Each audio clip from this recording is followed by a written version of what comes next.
ஸ்தோத்திரம். ஹல்லேலூயா. ஆண்டவர் ரட்சகருமாகிய இயேசு கிறிஸ்து நாமத்தினாலே இந்த நாளிலே இந்த வந்திருக்கிற ஒவ்வொரு தேவ பிள்ளைகளுக்கும் வாழ்த்தி வரவேற்கிறோம். கர்த்தர் உங்களை ஒவ்வொரு ஆசீர்வதிப்பாராக.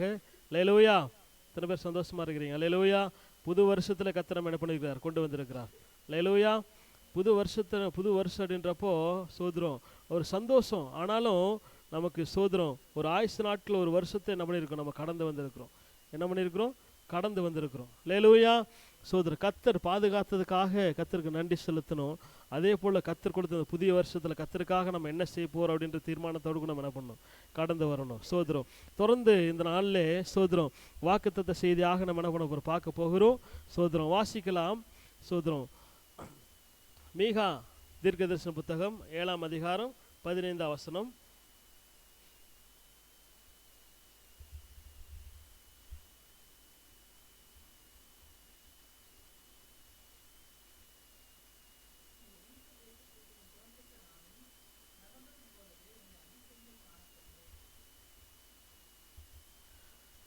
ஆமேன்.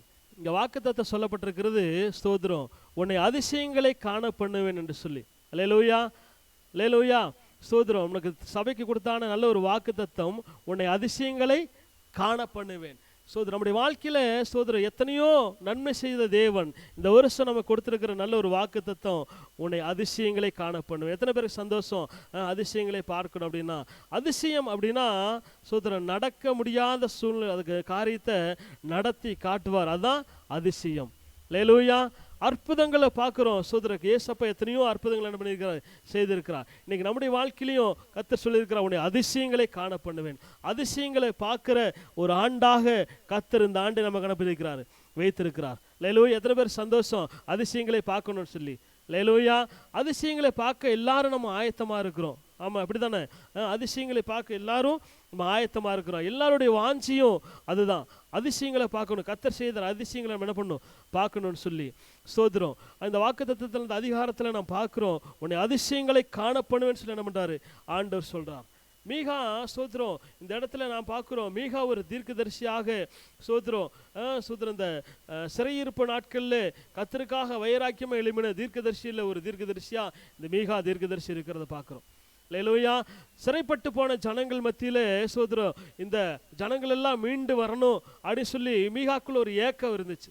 அப்போதான் சொல்கிறாரு, உன்னை அதிசயங்களை காண பண்ணுவேன். அல்லேலூயா.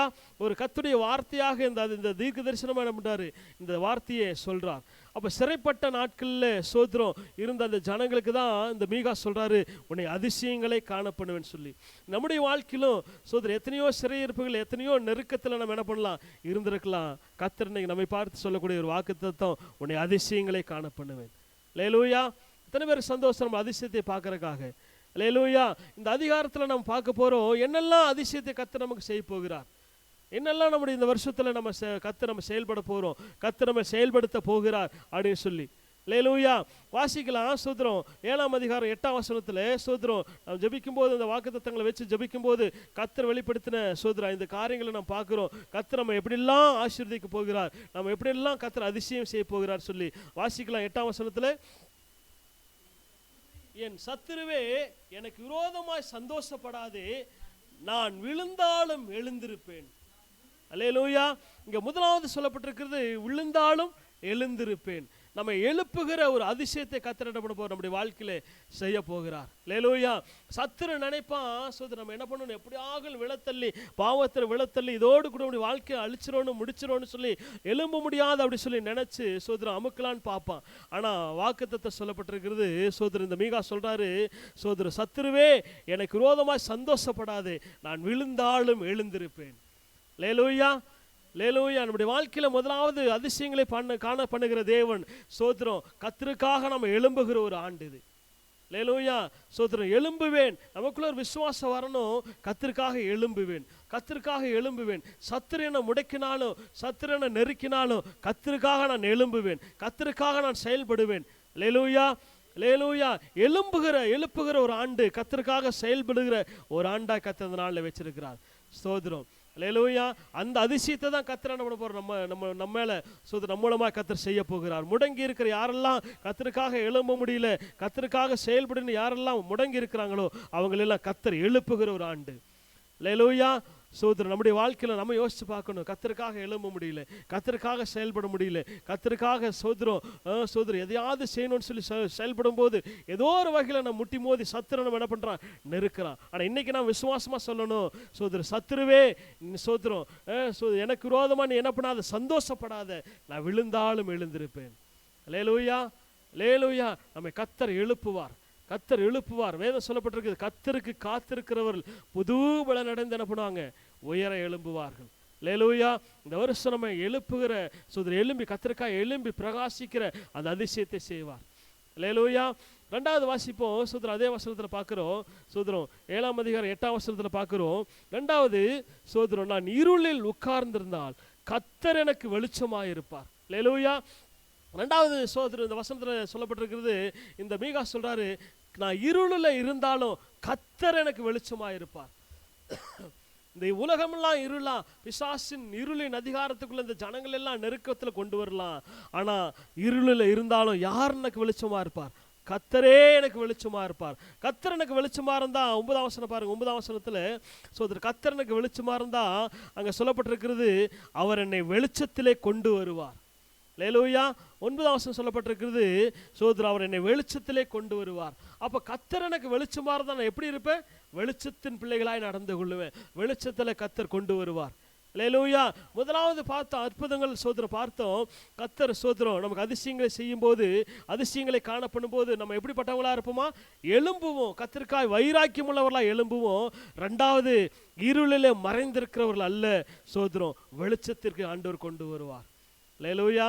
என்ன பண்ணுவாரா, வெளிச்சத்துக்கு ஆண்டவர் கொண்டு வருவார். யாரெல்லாம் சோதரம் மறைந்திருக்கிறோமோ, யாரெல்லாம் சோதரம் இன்னும் வெளிச்சத்துக்குள்ள வராம மறைந்திருக்கிறோமோ, அவங்களெல்லாம் கர்த்தர் அதிசயங்களை செய்யும் போது வெளிச்சத்தில் ஆண்டவர் கொண்டு வரும். ஏன்னா கர்த்தரே எனக்கு வெளிச்சமா இருக்கிறார், அவரே எனக்கு வெளிச்சமா இருக்கிறார். வேதம் சொல்லப்பட்டிருக்கிறது, சோதரம் நீங்க உலகத்திற்கு என்ன, உலகத்துக்கு எப்படி இருக்கிறீங்க, வெளிச்சமா இருக்கிறீங்க. மலையின் மேல இருக்கிற பட்டணம் மறைந்திருக்க மாட்டாதுன்னு சொல்லி. அல்லேலூயா. அப்போ சோதரர் இதுவரைக்கும் நம்ம என்ன பண்ண முடியல, செயல்பட முடியாம, வெளிச்சம் கொடுக்க முடியாம ஒரு வேளை முடங்கி கிடக்கலாம். நம்முடைய வாழ்க்கையில வெளிச்சம் கொடுக்கிற அதிசயத்தை கர்த்தர் நம்முடைய வாழ்க்கையில செய்வார். அல்லேலூயா.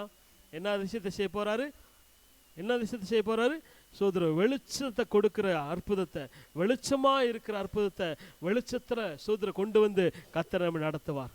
அல்லேலூயா. இருளின் அதிகாரத்தில் பயத்தோடு நெருக்கத்தோடு சோதரம் இருளில் இருந்திருக்கலாம். ஆனால் இருளில் வாழ்ந்து கொண்டிருந்த உங்களுக்கு கர்த்தரே வெளிச்சமாக இருக்க சொல்லப்பட்டிருக்கு. அல்லேலூயா. இருளின் வாழ்க்கையெல்லாம் கர்த்தர் மாற்றி வெளிச்சத்தின் பிள்ளைகளாய் கர்த்தர் வெளிச்சத்தில் கொண்டு வருவார். அல்லேலூயா. இந்த வருஷம் நம்ம அநேகருக்கு நம்ம என்ன பண்ண போகிறோம், பிரகாசிக்க போகிறோம். அநேகருக்கு நம்ம என்ன பண்ண போகிறோம், ஒளி கொடுக்க போகிறோம். அந்த ஒரு வருஷமாக கர்த்தர் என்ன பண்ணுவார், இந்த நாளில் நம்ம என்ன போகிறோம், மாற்றுவார். சோதரம் அதான் சொல்லப்பட்டிருக்கிறது, வெளிச்சத்தில் அவர் கொண்டு வருவார். யாரெல்லாம் சோதரர் வேதம் சொல்லப்பட்டிருக்கிறது, விளக்கை கொளுத்தி மரக்காலால் என்ன பண்ண மாட்டாங்க, மூடி வைக்க மாட்டாங்க. என்ன செய்யணும் அப்படின்னா, விளக்கு கொளுத்தி விளக்கு தண்டின் மீது வைக்கணும். அப்போதான் அந்த வீடு முழுவதும் என்ன பண்ணும், வெளிச்சம் கொடுக்கும். நம்ம வெளிச்சம் கொடுக்கணும் அப்படின்னா சுத்தர் எரிந்து பிரகாசிக்கிறவர்களாக இருக்கணும். விளக்கு தண்டின் மீது வைக்கப்பட்ட கொளுத்தப்பட்ட எரியப்படுகிற விளக்காக இருக்கணும். அப்போதான் வெளிச்சங்களை கொடுக்க முடியும். அல்லேலூயா. ஆண்டுடைய கையில் சோதர பிரகாசிக்கிறவர்கள் நம்ம என்ன பண்ணணும், மாறணும். சோதர 3வது காரியம் சோதர வாசிக்கலாம். 7ஆம் அதிகாரம் 10ஆம் வசனத்தில் வாசிப்போம். 7ஆம் அதிகாரம் 10ஆம் வசனத்தில்,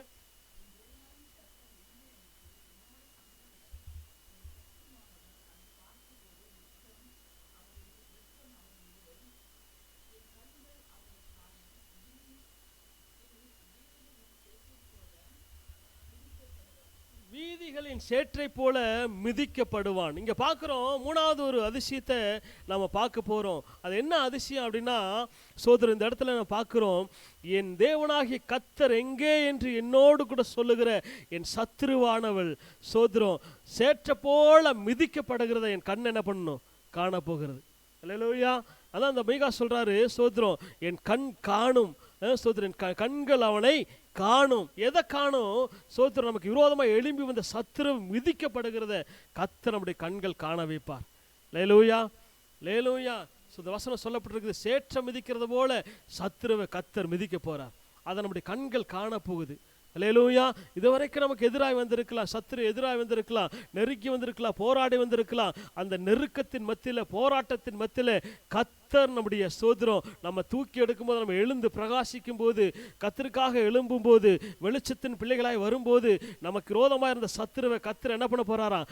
ஒரு சேற்றை மிதிக்கிறது போல மிதிக்க போறார். அதை நம்ம கண்கள் பார்க்க போறோம். அல்லேலூயா, அல்லேலூயா. அந்த அதிசயத்தை என்ன பண்ண போறோம்? நம்முடைய வாழ்க்கையில் செய்ய போறோம். இது வரைக்கும் நம்ம நெருக்கின சோதரம் எழும்ப முடியாமல், வாழ்க்கையில் எழும்ப முடியாமல், குடும்பத்தில் ஆசீர்வாதத்தை பெற்றுக்கொள்ள முடியாமல், சோதர கடன் பிரச்சனையிலும், வியாதியிலும், போராட்டத்தில், நெருக்கத்தில், ஊழியத்தில் ஒன்றும் இல்லாமல் வெறுமையாக இருந்த நம்மளை சோதரம் கர்த்தர் அந்த நாட்டில் நமக்கு எதிராக வந்து அந்த சத்துருக்களை மிதித்து அவன் அழிகிறத கர்த்தர் கண்கள் காண வைக்க போறார். அல்லேலூயா. அந்த அதிசயத்தை கர்த்தர் நம்முடைய வாழ்க்கையில் செய்ய போகிறார். அல்லேலூயா. எத்தனை பேர் ஆயத்தமாக இருக்கிறோம்? அல்லேலூயா. நம்ம அதை பார்க்கணும், நம்முடைய கண்கள் பார்க்கணும். சத்துரு நம்ம கண்களுக்கு முன்னாடி விழணும்.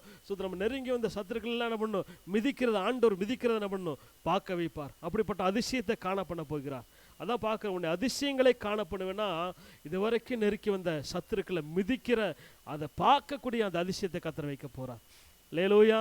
4வது காரியம் ஸ்தோத்திரம் வாசிக்கலாம். 7ஆம் அதிகாரம் 11ஆம் வசனத்தில். 11ஆம் வசனத்தில் அங்கே வாக்கு சொல்லப்பட்டிருக்குது, உன் மதில்களை எடுப்பிக்கும் நாள் வருகிறது. அல்லேலூயா. மதில்களை எடுப்பிக்கும் நாள் என்ன பண்ணுதான்? வருகிறது. அப்படின்னா ஸ்தோத்திரம் மதில்கள் ஒருவேளை இடிந்து போயிருக்கலாம் நம்முடைய வாழ்க்கையில். ஸ்தோத்திரம் ஜப வாழ்க்கை இடிந்து போயிருக்கலாம், விசுவாச வாழ்க்கை இடிந்து போயிருக்கலாம், ஆராதிக்கிற வாழ்க்கை இடிந்து போயிருக்கலாம். அதை கர்த்தர் திரும்ப என்ன பண்ண போறாரு? எழுப்பி கட்ட போகிறார். அல்லேலூயா, அல்லேலூயா. பாதுகாப்பின் மதில் ஒருவேளை இடிஞ்சு போயிருக்கலாம். வேதம் சொல்லப்பட்டிருக்கிறது, கர்த்தரே நமக்கு என்ன பண்றாரு? அரணும் கோட்டையுமா இருக்கிறார். அல்லேலூயா. கர்த்தர் என்ன பண்றார்? அரணும் கோட்டையுமா இருக்கிறார் சொல்லி ஒருவேளை அந்த பாதுகாப்பு இல்லாமல் இடிஞ்சு போயிருக்கலாம். ஸ்தோத்திரம் கர்த்தருக்காக எழும்பி பிரகாசிக்க முடியாமல் இடிஞ்சு போயிருக்கலாம். கர்த்தர் நம்முடைய வாழ்க்கையில மீண்டும் என்ன பண்ணுவாரு? உன் மதில்களை எடுப்பிக்கும் நாள் வருகிறது. அல்லேலூயா, அல்லேலூயா. அங்க பார்க்கிறோம் சோதரம் எருசலேம் தேவாலயத்தில் மதில்கள் எல்லாம் சோதரம் எல்லாம் இடிஞ்சு போன ஒரு சூழ்நிலையில் பார்க்கிறோம். அல்லேலூயா. மதில்கள் எல்லாம் இடிஞ்சு போன ஒரு சூழ்நிலையில் பார்க்கிறோம். அந்த நேரத்தில் தான் நெகேமியா எழும்பி வந்து என்ன பண்ண போறாரு? ஆலங்கத்தை கட்டுறாரு, ஆலயத்தை கட்டுறாரு. இடிஞ்சு போன அந்த தேவாலயத்தை மீண்டும் சீரமைக்கிற பணியை வைக்கிறாங்க. அல்லேலூயா. ஆராதிக்க முடியாதபடி ஜனங்கள் எல்லாம் நெருக்கப்பட்ட நேரங்களில் இருந்த அந்த ஜனங்களை மீண்டும் கட்டுகிற தேவன். அல்லேலூயா. நம்ம என்ன பண்ண வரோம்? அந்த மதில்களை கர்த்தர் என்ன பண்ண போறான்? எடுப்பிக்கும் நாள் வரப்போகிறது. அல்லேலூயா. ஸ்தோத்திரம். அதிகமாக நம்ம ஜெபம் பண்ணியிருப்போம், கர்த்தருக்காக பிரயாசிச்சிருப்போம். இன்னைக்கு அதெல்லாம் எல்லாமே இடிஞ்சு போய் இருக்கலாம். சோதரம் கடன் பிரச்சனை விழுந்து போய் கிடக்கலாம், வியாதியில் விழுந்து போய் கிடக்கலாம், எழும்பி பிரகாசிக்க முடியாமல் இருக்கலாம், மதிலிடுந்த செவரு போல விழுந்து கிடக்கிறவர்களாக இருக்கலாம். ஆனால் கர்த்தர் திருமணம் ஒரு மாளிகையாய், கர்த்தருக்காய் பயன்படக்கூடிய ஒரு மாளிகையாய் கட்டப்போகிறார். அல்லேலூயா, அல்லேலூயா. அதான் வேதம் சொல்லப்பட்டிருக்குது, உன் மதில்களை எடுப்பிக்கும் நாள் வரப்போகிறது. அல்லேலூயா. அந்த அதிசயத்தை தான் கர்த்தர் என்ன பண்ண போறாரு? பார்க்க வைக்க போறார். என்ன அதிசயத்தை பார்க்க வைக்க போறாரு? நம்முடைய இழிஞ்சு போன வாழ்க்கையை மதில்களை கட்டுகிற நாள் வருகிறது. அதை நம்முடைய கண்கள் காண அதிசயத்தை காண பண்ண போகிறார். அல்லேலூயா, அல்லேலூயா. கடைசியாக ஸ்தோத்திரம் பார்க்கிறோம் 7ஆம் அதிகாரம் 17ஆம் வசனத்தில் வாசிப்போம். 17ஆம் வசனத்தில் அங்கே கடைசி வசனம் சொல்லப்பட்டிருக்கிறது, சோதரம் நமது தேவனாகிய கர்த்தரிடத்திற்கு திகிலோடு சேர்ந்து உனக்கு பயப்படுவார்கள். அல்லேலூயா. இங்கே பார்க்குறோம் சோதரம் புறஜாதிகள் கண்டு தங்களுடைய எல்லா பராக்கிரமத்தை குறித்து வெட்கப்படுவார்கள். இங்கே பார்க்குறோம் சோதரம் 17ஆம் வசனம், பாம்பை போல மண்ணை நக்குவார்கள். எதிராய் வந்தவங்க, போராடினவங்க, சோதரம் எதிராக வந்த பிரச்சனை, போராட்டம் எல்லாத்தையும் கர்த்தர் மாற்றி சோதரம் நமது தேவனாகி கர்த்தரத்திற்கு திகிலோடு கூட என்ன பண்ணுவாங்களா? சேர்ந்து சோதரம் திகிலோடு சேர்ந்து உனக்கு பயப்படுவார்கள். அல்லேலூயா, அல்லேலூயா. யாரெல்லாம் நம்மளை ஏளனமாக நினைச்சாங்களோ, ஏளனமாக பார்த்தாங்களோ, அவங்க மத்தியில் சோதரம் அவங்களெல்லாம் கர்த்தர் நமக்கு பயப்படுகிற அந்த பயத்தை உண்டாக்க போறார். அல்லேலூயா. சோதரம் இன்னைக்கு பார்க்குறோம், சோதரம் நமக்கு விரோதமாக எழும்புகிற நாவுகள், நமக்கு விரோதமாக பேசுகிற வாய்கள், நமக்கு விரோதமாக செயல்படுகிற காரியங்கள், அவங்களெல்லாம் என்ன பண்ணுவாங்களா? கர்த்தர் என்ன பண்ணுவார்? அங்கே வேதம் சொல்லப்பட்டிருக்கிறது, சோதரம் உனக்கு பயப்படுவார் சொல்லி. அல்லேலூயா. அந்த அதிசயத்தை கர்த்தர் நம்முடைய வாழ்க்கையில் செய்ய போறார். அந்த அதிசயத்தை கர்த்தர் நம்முடைய வாழ்க்கையில் செய்ய போறார். எத்தனை பேருக்கு ஆசை? அல்லேலூயா. சோதரம் நம்முடைய வாழ்க்கையில் பாருங்க, கர்த்தர் எத்தனையோ அற்புதங்களையும் எத்தனையோ நன்மைகளை என்ன பண்ண போறார்? செய்ய போறார். முதலாவது எழுந்திருப்பேன், நமக்குள்ள ஒரு விசுவாசம் வரணும். சோதரம் இதுவரைக்கும் சோர்ந்து போன எனக்குள்ள கர்த்தர் அதிசயத்தை செய்யும்போது கர்த்தருக்காக எழும்ப போறேன். அல்லேலூயா. கர்த்தருக்காக எழும்ப போறேன், கர்த்தருக்காக வெளிச்சமா இருக்க போறேன். சோத்திரம். சத்துரு எனக்கு விரோதமாய் வந்த சோத்திரம் சத்துருவை மிதிக்கிறதை என் கண் காண போகுது. அல்லேலூயா, அல்லேலூயா. அதுக்கப்புறம் உன் மதில்களை கர்த்தர் என்ன பண்ண போறார்? எடுப்பிக்க போகிறார். சோதரர் எடுப்பிக்க, அதாவது எடுப்பிக்கும் நாள் வரப்போகிறது. அதை நாம் பார்க்க போறோம். சோதரர் தகர்க்கப்பட்ட பலிபீடத்தை சோதரர் எலியா செப்பனிட்ட போது என்ன பண்ணாரு? சோதரர் தகர்க்கப்பட்ட பலிபீடத்தை செப்பனிட்டு சோதரம் வேதம் சொல்லப்பட்டிருக்கிறது, கர்த்தர் பரலோகத்திலிருந்து அக்னியை அனுப்பி கர்த்தரே தெய்வம் என்று சொல்லி அநேகருக்கு மத்தியில் எலியா நிரூபித்தார். அல்லேலூயா. அதே போல் நம்முடைய வாழ்க்கையில் இடிஞ்சு போன மதில்களை கர்த்தர் திரும்ப செப்பனிட்டு எழுப்ப போகிறார். அநேகருக்கு முன்பாக கர்த்தரே தெய்வம் என்பதை சோதரர் என்ன பண்ண போறாரு? நிரூபிக்க போறார். அல்லேலூயா. கர்த்தர் என்ன பண்ண போறார்? நிரூபிக்க போகிறார். சோதரர் கடைசியா பார்த்தோம், சோதரர் உனக்கு பயப்படுவார்கள். அல்லேலூயா. நமக்கு விரோதமாக எழும்பி வந்த நாவுகள், நமக்கு விரோதமாக எழும்பி வந்த மனிதர்கள் எல்லாம் பயப்படுவார்கள். அது மாத்திரம் இல்லாமல் நம்முடைய ஊழிய வாழ்க்கையில் சோதரம் ஜனங்கள் எல்லாம் கர்த்தருக்கு பயந்து, நம்ம கர்த்தர் மூலமாக செய்யக்கூடிய அதிசயங்களை பார்த்து, கர்த்தர் மூலமாக செய்கிற அற்புதங்களை பார்த்து, சோதர கர்த்தர் மூலமாக செய்கிற அதிசயங்களை அற்புதங்களை பார்த்து விசுவாசிப்பார்கள். அல்லேலூயா. நம்ம போனாவே கர்த்தர் பயப்பட வைப்பாங்க. ஜனங்கள் பயப்படுவாங்க. கர்த்தருடைய பிள்ளை, ஊழியத்தை செய்யக்கூடிய பிள்ளைகள், அற்புத அடையாளங்கள் செய்ய பிசாசுகளை துரத்தக்கூடிய பிள்ளைகள் வந்திருக்கான்னு சொல்லி கர்த்தர் என்ன பண்ணுவார்? அநேகர் பயத்துக்குள்ளே கொண்டு வருவார். அல்லேலூயா. அப்படி நம்மளை எழுப்ப போக அந்த அதிசயத்தை நம்முடைய வாழ்க்கையில் என்ன பண்ண போறார்? செய்ய போகிறார். எத்தனை பேருக்கு ஆசை இதெல்லாம் நம்முடைய வாழ்க்கையில் நடக்கணும்னு சொல்லி? அல்லேலூயா. நாம செய்ய வேண்டியது இந்த அதிகாரத்தில் சொல்லப்பட்டிருக்கிறது, இதெல்லாம் நம்முடைய வாழ்க்கையில் நடக்கணும்னு நமக்கு ஆசை, ரொம்ப சந்தோஷம். ஆனால் வேதம் சொல்லப்பட்டிருக்கிறது, இதெல்லாம் நம்முடைய வாழ்க்கையில் நடக்கணும் அப்படின்னா சில காரியங்களை என்ன பண்ணணும்? கீழ்ப்படிய ஆரம்பிக்கணும். அல்லேலூயா. 7ஆம் அதிகாரம் 8ஆம் வசனத்தில் சொல்லப்பட்டிருக்குது. இந்த மீகா சொல்றாரு, இதெல்லாம் நம்முடைய வாழ்க்கையில் நடக்கணும்னா பாருங்க. 7ஆம் அதிகாரம் 1ஆம் வசனத்தில் பார்த்தீங்கன்னா அநேக வசனங்கள் சொல்லப்பட்டிருக்கோம். தேசத்தில் பக்தி உள்ளவர்கள் அற்று போயிட்டாங்க. என்ன பண்ணிட்டாங்க? பக்தி உள்ளவர்கள் அற்று போயிட்டாங்க. மனுஷரில் செம்மையானவர்கள் இல்லாமல் போயிட்டாங்க. எல்லாரும் ரத்தம் சிந்த பதிவு இருக்கிறார்கள் சொல்லி சகோதரன் வலையில என்ன பண்ணா? அவனவன் தன் சகோதரன் வலையில் என்ன பண்ணா? பிடிக்க வேட்டையாடுகிறான்னு சொல்லி பொல்லாப்பு செய்ய அவர்கள் 2 கைகளை நன்றாக கூடும். அப்போ ஜனங்கள் எல்லாம் என்ன பண்ணிட்டாங்க? தீங்கு செய்ய ஆரம்பிச்சிட்டாங்க. பக்தி உள்ளவன்லாம் அற்று போயிட்டாங்க. அப்படி ஒரு பொல்லாத காலத்தில் என்ன பண்ணியிருக்கோம்? இருக்கிறோம். இங்கே பார்க்குறது தான் 4ஆம் வசனத்தில், நல்லவன் முட்செடி கொத்தவனாக இருக்கிறான், செம்மையானவன் நெருஞ்சலை பார்க்கலும் கடுங்கூர்மையான பண்ணுறான் இருக்கிறான். அல்லேலூயா. என்ன பண்ணுறான்? நல்லவன்லாம் என்ன பண்ணிட்டாங்க? முச்செடி போல மாறிட்டான். செம்மையானவர்லாம் நெருஞ்சலை போல மாறிட்டாங்க. இப்படிப்பட்ட பொல்லாத உலகத்தில் தான் நம்ம வாழ்ந்துட்டு இருக்கிறோம். அல்லேலூயா. அப்படிப்பட்ட பொல்லாத உலகத்தில் தான் இந்த மீகா சொல்கிறாரு. 8ஆம் வசனத்தில் இங்கே 7ஆம் வசனத்தில் சொல்லுவோம், நானோ வென்றால். அல்லேலூயா. அல்லேலூயா. என்ன சொல்றாரு? நானோ வென்றால் கர்த்தரை நோக்கி கொண்டு என் ரட்சிப்பின் தேவனுக்கு காத்திருப்பேன், என் ஜெபத்தை என் தேவன் என்னை கேட்டருளுவார். அல்லேலூயா. அல்லேலூயா. சத்தத்தை அல்லேலூயா. இத்தனை நெருக்கத்தின் மத்தியில் இத்தனை பொல்லாத மனிதர்கள் இருந்த இந்த உலகத்தில் இந்த இருளில் வாழ்ந்தாலும் நல்லவன் அற்று போய், நல்லவன் முற்செடி போல, செம்மையானவன் நெருஞ்சலை போல இப்படி மாறினாலும் வேதம் சொல்லப்பட்டிருக்கு. மீகா சொல்றாரு, ஆனாலும் இங்க சொல்றாரு பாருங்க, நானோ வென்றால் கர்த்தரை நோக்கி கொண்டிருப்பேன். அல்லேலூயா. அல்லேலூயா. என் ரட்சிப்பின் தேவனுக்காய் காத்திருப்பேன், அவர் என் தேவன் என்னை கேட்டருளுவார். அல்லேலூயா. நம்முடைய நம்பிக்கையெல்லாம் யார் மேல இருக்கணும் அப்படின்னா கர்த்தர் மேல இருக்கணும். நானோ வென்றால் கர்த்தரையே நோக்கி கொண்டிருப்பேன். ரட்சிப்பின் தேவனுக்காக காத்திருப்பேன். அப்போ தேவனுக்காக காத்திருக்கும் போது தான் இப்படிப்பட்ட எழும்பி பிரகாசிக்கிற அந்த வாழ்க்கை நம்முடைய வாழ்க்கையில் வரும். எல்லாரும் எழும்பி பிரகாசிக்கணும். சத்துருக்களை மிதிக்கணும், வெளிச்சமா இருக்கணும், மதில்களை போல எடுப்பிக்கப்படணுன்றப்ப ரொம்ப சந்தோஷம். அதே போலதான் அதெல்லாம் நம்ம வாழ்க்கையில் நிறைவேறணும் அப்படின்னா கர்த்தருக்காக நம்ம என்ன பண்ணணும்? காத்திருக்கணும். என் ரட்சிப்பின் தேவனுக்காக நான் காத்திருப்பேன். அல்லேலூயா. ஏற்ற நேரம் வரும்போது வேதம் சொல்லப்பட்டிருக்கிறது, நெடுநாட்களாய் காத்திருப்பது இருதயத்தை இளைக்க பண்ணும், ஆனா விரும்பினது வரும்போதோ ஜீவ விருட்சம் போல இருக்கும். அல்லேலூயா. அல்லேலூயா. அப்ப சீக்கிரமாய் கர்த்தருடைய வாழ்க்கையில் அற்புதங்களை செய்வார். அந்த அற்புதம் நடக்க வரைக்கும் கர்த்தருடைய சமூகத்தில் நம்ம காத்திருக்கணும். அல்லேலூயா. என் ஜெபத்தை கேட்கிறேன் தேவனிடத்தில் முழு இருதயத்தோடு என்ன பண்ணணும்? காத்திருக்கணும். 2வது காரியம் பாருங்க, 7ஆம் அதிகாரம் 9ஆம் வசனத்தை வாசிப்போம். 7ஆம் அதிகாரம் 9ஆம் வசனத்தில் நான் கர்த்தருக்கு விரோதமாய் பாவம் செய்தேன். அல்லேலூயா.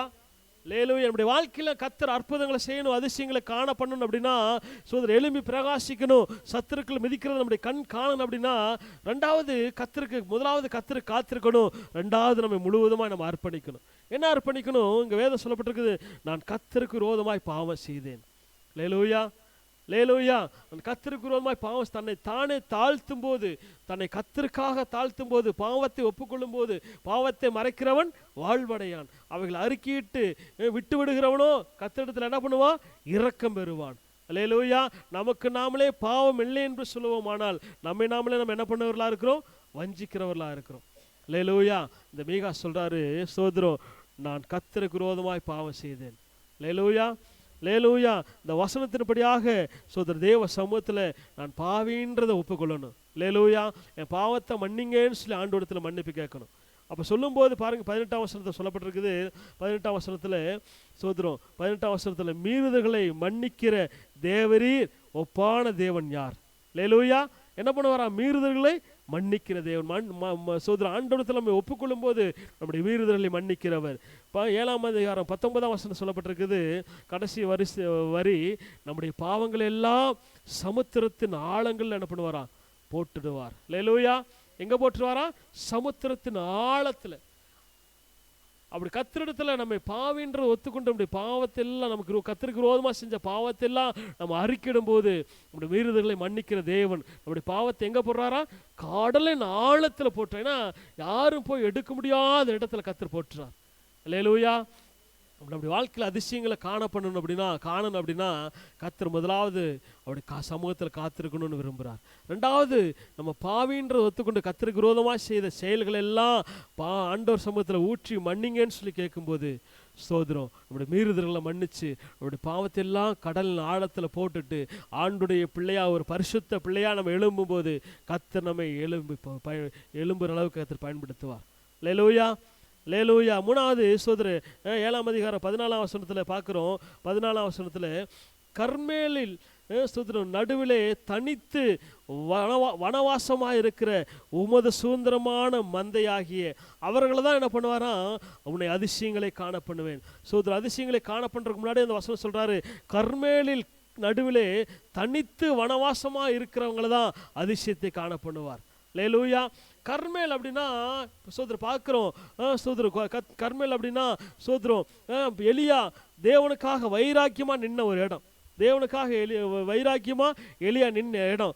கர்த்தர் தெய்வமானால் கர்த்தரை வணங்குங்க சொல்லி சோதரம் 400 பாகால் தீர்க்கதரிசிக்கு முன்பதாக ஒரே மனுஷனாக அங்கே என்ன பண்ணுறார்? வைராக்கியமா எலியா நிற்கிறார். அல்லேலூயா.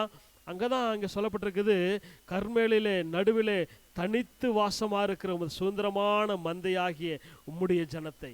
அல்லேலூயா, அல்லேலூயா. அங்கே பாருங்க, தேசம் எல்லாம் நெருக்கத்தில் பொல்லாத வழிகளில் சோதரம் நல்லவன் முச்சடி போல, செம்மையானவங்க நெருஞ்சல போல சோதரம் சகோதரர்லாம் என்ன பண்ணுறாங்க? வேட்டையாட பார்க்குறாங்க. பக்தியில் ஒன்று அற்று போகிறான். மனுஷரில் செம்மையானவன் என்ன பண்ணல? இல்லாமல் போயிட்டான். அதன் மத்தியிலும் கூட சோதரம் கர்மேலின் நடுவிலே தனித்து வனவாசமாக இருக்கிற சோதரம் உமது சுதந்திரமான மந்தையை, உமது ஜனத்தை சோதரம் அதிசயங்களை காண பண்ணுகிறவர். அல்லேலூயா, அல்லேலூயா. கர்த்தருக்காக வேறு பிரிக்கப்பட்டவர்களாக, கர்த்தருக்காக வேறு பிரிக்கப்பட்டவர்களாக கர்த்தருடைய சமூகத்தில் கர்மேல வனவாசமா தேவ சமூகத்தில் காத்திருக்கிற பிள்ளைகளையே அதிசயங்களை காண பண்ணுவார். அல்லேலூயா, அல்லேலூயா. உலகத்தோடு ஒட்டக்கூடாது. உலகத்துடைய பாவத்துக்குள்ள நம்ம மீறுதலுக்குள்ள நம்ம ஐக்கியப்படவே கூடாது. பக்தி உள்ளவன் அற்று போயிட்டான். அந்த பக்தி நமக்குள்ள என்ன பண்ணணும்? தொடர்ந்து இருக்கணும். எலியாவோடு கூட இருந்த ஜனங்கள் எல்லாம் என்ன பண்ணாங்க? சோதரம் அழிந்து போனாங்க, கூட வரல. அந்த தனி மனுஷனா எலியா என்ன பண்ணார்? நிற்கிறார். அல்லேலூயா. அந்த பக்தி வைராக்கியம் நமக்குள்ள வரணும். தேசமே பாழா போனாலும் சோதரம் கர்த்தருக்காக வைராக்கியம் நிற்கக்கூடிய கர்மேல்ல சோதர வனவாசமா பக்தியா நிற்கிறவனை கர்த்தர் தேடுறார். அல்லேலூயா. நம்முடைய தேவ சமூகத்தில் கர்த்தருக்காக பக்தி வைராக்கியமாக இருக்கணும். அல்லேலூயா. வாசிக்கலாம் 1 ராஜாக்கள் சோதரம் 1 ராஜாக்கள் 18ஆம் அதிகாரம் 21ஆம் வசனத்தில் பார்க்குறோம். 1 ராஜாக்கள் 18-21 பார்க்கும்போது அங்கே சோதரம் எலியாவை குறித்து அங்கே சொல்லப்பட்டிருக்கும். சோதரம் 1 ராஜாக்கள் 18ஆம் அதிகாரம் 21ஆம் வசனத்தில், அப்பொழுது எலியா சகல ஜனத்தண்டைக்கு வந்து, நீங்கள் எந்த மட்டும் 2 நினைவுகளாக குந்தி குந்தி நடப்பீர்கள். கர்த்தர் தெய்வமானால் அவரை பின்பற்றுங்கள், பாகால் தெய்வமானால் சோதரர் என்ன பண்ணுங்க? அவனை பின்பற்றுங்கள் என்றார். ஜனங்கள் பிரதித்திரமாக அவருக்கு ஒன்றும் சொல்லவில்லைன்னு சொல்லி. லேலூயா, லேலூயா. இங்க பார்க்கிறோம் சோதரர், எலியா ஜனங்களை நோக்கி, கர்த்தரின் தீர்க்கதரிசிகளில் மீந்திருக்கிறவன் நான் ஒருவன், பாகாலில் தீர்க்கதரிசிகளோ 450 பேர். கர்த்தரின் தீர்க்கதரிசியில் ஒரே மனுஷனாக எலியா மாத்திரம் எஞ்சி இருக்கிறான். லேலூயா. அதே போல இன்னைக்கும் சோதரம் விசுவாசிகளா இருக்கலாம், தேவ பிள்ளைகளா இருக்கலாம், பக்தியற்றவர்களாக சோதர துன்மார்க்கமானவர்களாக சோதரம் அங்க பார்க்கிறோம் அழிந்து கொண்டிருக்கிற ஜனங்களை பார்க்கிறோம். அந்த ஜனங்கள் மத்தியிலும் கர்த்தருக்காக வைராக்கியமா நிற்கிறவர்களா நம்ம என்ன பண்ணணும்? நிற்கணும். அல்லேலூயா. உலகத்தை விட்டு பிரிஞ்சவர்களாக. வனவாசம் அப்படின்னா சோதரர் என்ன வனவாசம் என்னன்னா தேவனோடு கூட சார்ந்திருக்கிற அனுபவம். தேவனை தேடுகிற, தேவனுடைய திட்டத்தை, தேவனுடைய சித்தத்தை அறிந்து என்ன தேவசத்தில் என்ன செய்ய போறான்னு அறிந்து தேவனுக்காக செயல்படக்கூடியது தான் வனவாசம். அல்லேலூயா, அல்லேலூயா. தனித்து தேவனுக்காக தேவ சமூகத்தில் தனித்து காத்திருக்கணும். அவங்கள தான் என்ன பண்ணுவார்? அதிசயங்களை காணப்படுவார். எலியா அப்படிதான் ஒரு தனி மனுஷனாக. ரோமரில் 11ஆம் அதிகாரம் சோதரம் 2ஆம் வசனத்திலிருந்து 6ஆம் வசனம் வரலையும் பார்க்குற ரோமர் சோதரம் 11ஆம் அதிகாரம் வாசிக்கலாம்.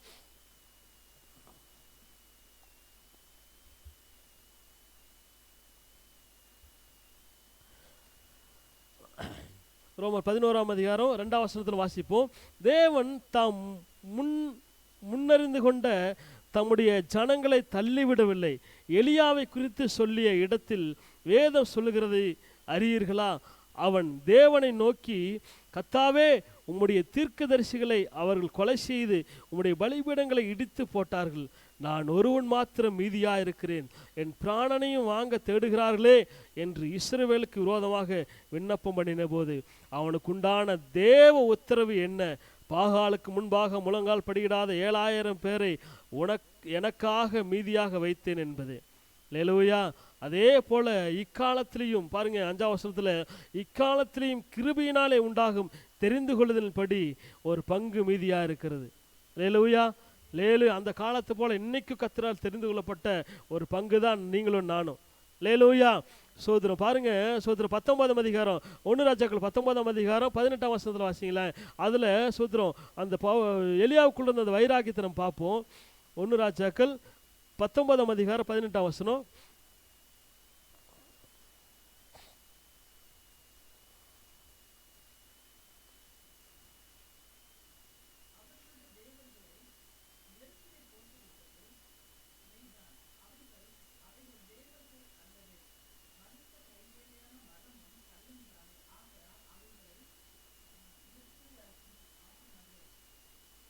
ராஜர் 19:18 19:18 அதில் ஆனாலும் பாகாலுக்கு முடங்காதிருக்கிற முழங்கால்களையும் அவன் முத்தம் செய்யாதிருக்கிற வாய்களும் உடைய 7000 பேரை இஸ்ரவேலிலே மீதியாக வைத்திருக்கிறேன் என்றார். 1 ராஜாக்கள் 19:18 பார்க்குறோம். சோதரம் தொடர்ந்து இந்த வசனத்தில் நான் பார்க்கும்போது சோதரம் பக்தி வைராக்கியமாய் எலியா நின்னது என்ன பண்ணுறோம் பார்க்குறோம். அல்லேலூயா. எலியா என்ன பண்ணுறாரு? பக்தி வைராக்கியமா கர்த்தருக்காக என்ன பண்ணுறாரு? வைராக்கியமாக நிற்கிறத நம்ம பார்க்குறோம். அல்லேலூயா, அல்லேலூயா. சோதரம் அப்போது இந்த இடத்துல நான் பாருங்கள், ஸ்தோத்திரம், தேவனுக்காக கர்த்தர் தான் மெய்யான தேவன் என்பதை நிரூபிக்க எலியா கர்மேல் பர்வதத்தில் தனி ஆளாக என்ன பண்ணுறாரு? நிற்கிறார். அல்லேலூயா. தனி ஆளாக நிற்கிறார். அந்த பக்தி வைராக்கியத்தை சோதரம் கர்த்தர் இன்னைக்கு என்ன பண்ணுறாரு? நம்மிடத்தில் எதிர்பார்க்குறார். கர்த்தர் நம்மிடத்தில் என்ன பண்ணுறாரு?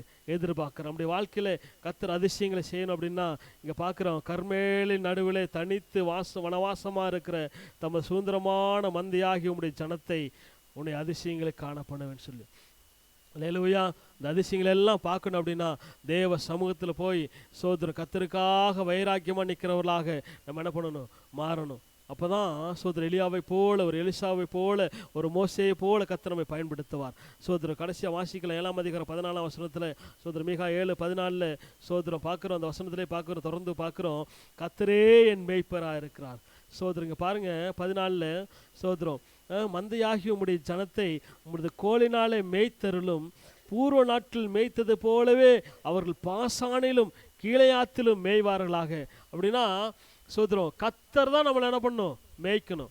கர்த்தர் தான் நம்மளை நடத்தணும். மேய்ப்பன் கைகளில் அடங்கி இருக்கிற ஒரு ஆட்டை போல கர்த்தரே என் மேய்ப்பரா இருக்கிறா அப்படின்னு சொல்லி அவருடைய கைகளில் இருக்கிற அடங்கி இருக்கிற ஒரு ஆட்டை போல அவருடைய கரங்களுக்குள்ள அடங்கி இருந்து அப்படின்னு சொன்னா கர்த்தர் நம்ம எப்படி மேய்ப்பாரா?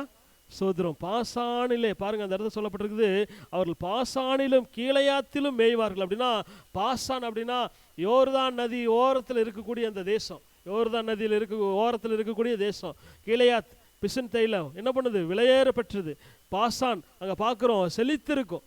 அந்த இடத்துல என்ன பண்ணுவார், மேய்க்கிற ஆடுகளை போல என்ன பண்ணுவார், கர்த்தர் நம்மை மேய்ப்பார். அல்லேலூயா. நமக்குள்ள ஒரு சிந்தனை வரணும், சோதரம் கர்த்தருடைய கைகளில் கர்த்தருடைய சத்தத்துக்கு செவி கொடுக்கிற ஒரு ஆடுகள் அப்படின்றது என்ன பண்ணணும், நமக்குள்ள ஞாபகம் வரணும். அல்லேலூயா. நம்மளே மேய்க்கக்கூடாது, நாமளே ஆளுகை செய்யக்கூடாது, நமக்கு நாமளே ராஜாவாக இருக்கக்கூடாது. என்னை மேய்க்கக்கூடிய நல்ல மேய்ப்பர் கர்த்தரே என் மேய்ப்பராக இருக்கிறார். அல்லேலூயா. நல்ல புல்லுள்ள இடத்துல அமர்ந்த தண்ணீரில் நடத்துவார்ன்ற ஒரு விசுவாசத்தோடு கூட பயமில்லாமல் தேவனுடைய கரத்துக்குள்ள நம்ம அடங்கி இருக்கணும். அல்லேலூயா. லேலூயா. அந்த ஒரு எண்ணம் வந்துருச்சு அப்படின்னா சோதரம் கத்திரம நேர்த்தியாய் நடத்துவார். பாசானிலும் கீழையாத்திலும் மேய்க்கிறது போல் அங்கே பாருங்க சொல்றாரு, பாசானிலும் கீழையாத்திலே மேய்வார்கள் அப்படின்னா செழிப்பாய் ஆசீர்வாதங்களை சுதந்திரித்துக் கொள்வார்கள். அதுக்கு நம்ம செய்ய வேண்டியதெல்லாம் கர்த்தருடைய கைகளில் அடங்கி இருக்கிறது. அல்லேலூயா. கர்த்தருடைய கையில் நாம அடங்கி இருக்கு. கடைசியா சோதரம் 7ஆம் அதிகாரம் 18ஆம் வசனத்தில் பாருங்க, 7ஆம் அதிகாரம் 18ஆம் வசனத்தில் சோதரம் அந்த இடத்துல பாருங்க, கடைசியா சொல்லப்பட்டிருக்கிறது சோதரம் கடைசி வரி, அவர் கிருபை செய்ய விரும்புகிறபடியால் அவர் என்றென்றைக்கும் கோபம் வையார். கிருபை செய்ய விரும்புகிறார்.